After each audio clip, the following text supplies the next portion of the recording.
Hello there to all you ghouls and goblins. This is your buddy Brian from Awful Movie Reviews, Halloween edition. Who the fuck starts a conversation like that? 'Tis the season to watch some scary movies, so I thought why not get to seeing a horror film I've never had the chance of watching, Halloween 2, the sequel to the ever-timeless John Carpenter classic slasher. What's the boogeyman? As a matter of fact, it was. I thought I was going to have myself a good time, and well, I can officially say that Halloween 2 is one of, if not the most overrated horror movie sequel ever in existence. Say again, what is it? This is such a spectacular downfall from the first movie, but even on its own, this is such a thinly written, non-engaging slasher flick. I'm actually blown away by how bad this is, and I think it's deserving of this year's Halloween Awful Movie Review. Nobody asked my opinion on this film. Well, maybe, but I'm gonna give it anyway. So put on your Halloween masks and let's go trick-or-treating as I unwrap this sugar-coated turd of a motion picture. But just before that, don't forget to like, subscribe, and drop a comment for a bad 50s sci-fi movie recommendation, since we will be starting again next week. And if you value what I do and want to help support me, please check out my Patreon in the description below, as well as this week's sponsor. Now, is there anything else that we can do for you? There is nothing wrong with your television set. Do not attempt to adjust the picture. Since the heart has a yearning for the unknown, if you're interested in unanswered stories of UFOs visiting Earth, bone-chilling evidence of paranormal activity, or some of the most famous murder cases gone cold, then head over to the podcast Weird Darkness, sponsoring this video. You'll find all sorts of ghoulish, blood-curdling, and most of all fascinating stories of the macabre, 7 days a week. You can listen to it on Spotify, Apple Music, YouTube, or go directly to their website using the description down below. So Halloween 2 picks up right after the end of the first one.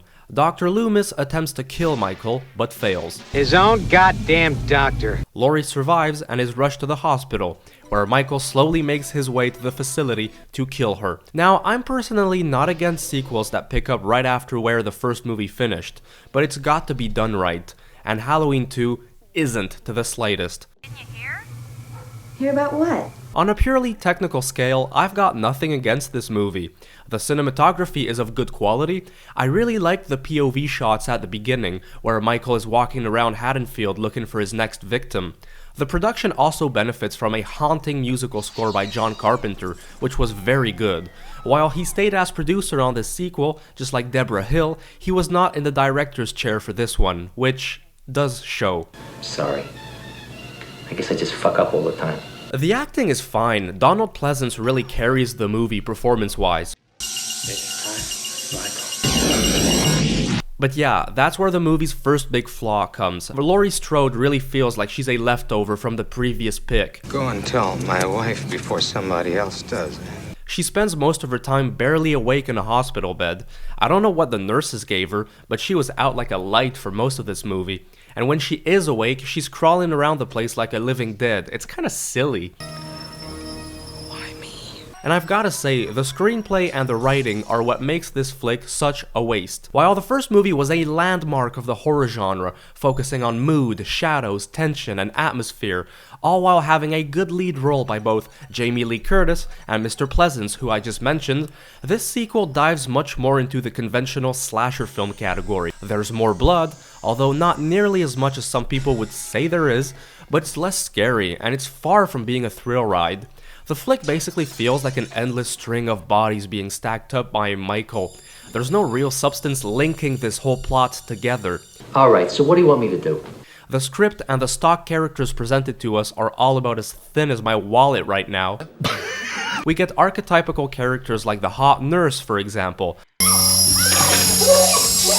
The jock boyfriend who winds up getting killed. The nicer guy who's interested in Laurie, who also winds up getting killed. In fact, everyone here gets killed. You don't know what death is. But you guys must be thinking, Brian, you suave tuxedo-wearing individual, this is just a slasher movie. Just turn off your brain and enjoy the 90-minute on-screen slaughter. And I get the argument, but the thing is, I didn't find Halloween 2 scary. Someone should have listened to me earlier. Watching this kind of felt like staring into a black hole. There isn't any suspense. Like I said, it's a dull series of murders, one after the other, which aren't nearly creative enough to be memorable compared to other slasher franchises like the Friday the 13th movies. God, they should have handled it more carefully. And is it just me, or is there something inflated about Michael's mask? I don't know, it kinda looks puffy, but how it looks in this scene made me laugh. But for a film where the screenplay is severely undercooked, the writers throw in some very unnecessary ingredients into the pot, and I was just thinking, why? Why bother? For example, there's this idea of Michael having some sort of unclear knowledge about ancient pagan rituals taking place 2,000 years ago, which would explain his supernatural powers. What's this? It's gibberish. But the film barely goes any further than that. That's all it's willing to give us. And I don't know what you guys thought, but that reveal in the end about Laurie having adoptive parents, which we hardly know anything about, and being Michael's sister, was the straw that broke the camel's back for me. Really? The first film kept it simple. This follow-up complicates things and goes all over the place, and ultimately Halloween 2 is a real letdown. The first Carpenter classic did not need a sequel to begin with, if you ask me. It was very good on its own, but since it made a lot of money, a sequel was more than expected at this point.